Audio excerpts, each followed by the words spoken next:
Si vous avez des enfants ou une âme d'enfant, ça ne vous a pas échappé, c'est Mardi Gras. Et c'est aussi une affaire de grands, en tout cas, à Limoux, la ville du carnaval le plus long du monde. De janvier à début avril, les fameuses bandes défilent tour à tour place de la République.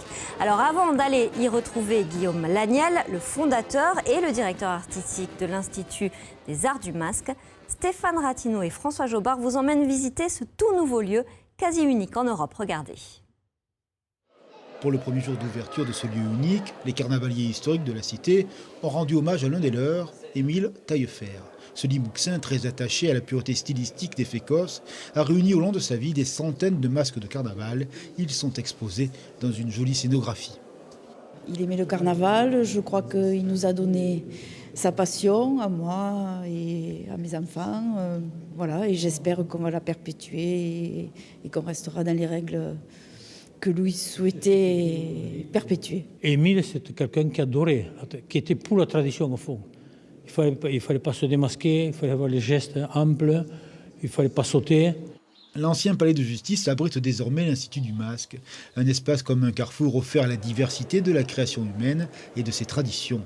Le masque, sous toutes ses formes, carnaval ou théâtre, a son écrin singulier. Particulièrement soigné, la mise en scène des expos témoigne de l'excellence d'un projet qui, par ce qu'il offre à voir, appelle tout autant de choses à dire. Le masque, c'est l'homme. L'entrée est gratuite et la célèbre bande des Acadiens de Limoux a posé devant les masques de carnaval. Ici, à l'Institut, l'humanité a rendez-vous, vraiment, dans toutes ses couleurs. Et à Limoux, on va donc rejoindre Guillaume Laniel. Je vous l'ai dit, il est le directeur artistique de cet institut. Bonjour Guillaume Laniel.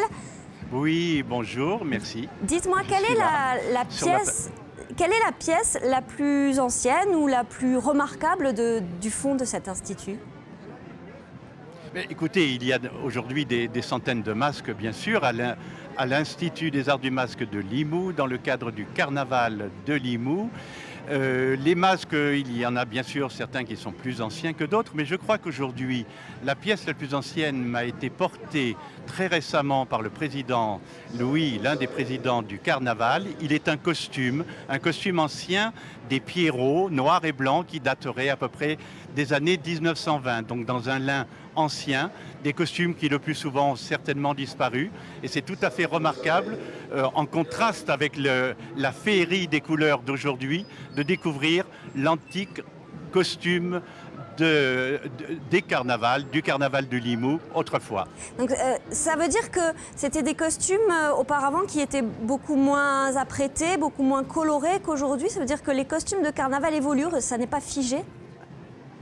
Oui, absolument, ça évolue et ça n'arrête pas d'évoluer. On peut penser à la dernière bande qui est la bande des femmes, ici à Limoux, qui est passée non pas dimanche dernier mais le dimanche d'avant, qui là même a fait évoluer à tel point que chaque année, pour chaque carnaval, elle invente et réalise de nouveaux costumes.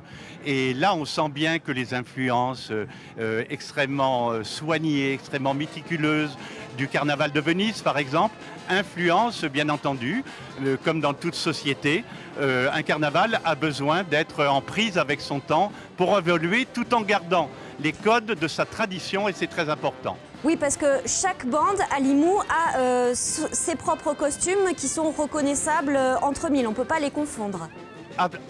Absolument, chaque bande. Et donc chaque bande, il y en a plus d'une trentaine, mais déjà les grandes bandes du dimanche, les bandes historiquement créées et fondées, ils en parleraient beaucoup mieux que moi, bien entendu, sont chacune spécifiques. Elles peuvent apporter des variantes parce que la vie n'est jamais figée, la vie est multiforme, elle est liée aux hommes et aux femmes qui les portent, mais bien entendu, il y a des codes, des spécificités, des références, des citations qui font que d'un dimanche à l'autre, chaque bande, mais c'est même une tradition, n'oublions jamais que le carnaval est une tradition orale et nous avons besoin, nous appartenons à des sociétés, à une civilisation qui a souvent perdu le sens et la grandeur de l'oralité.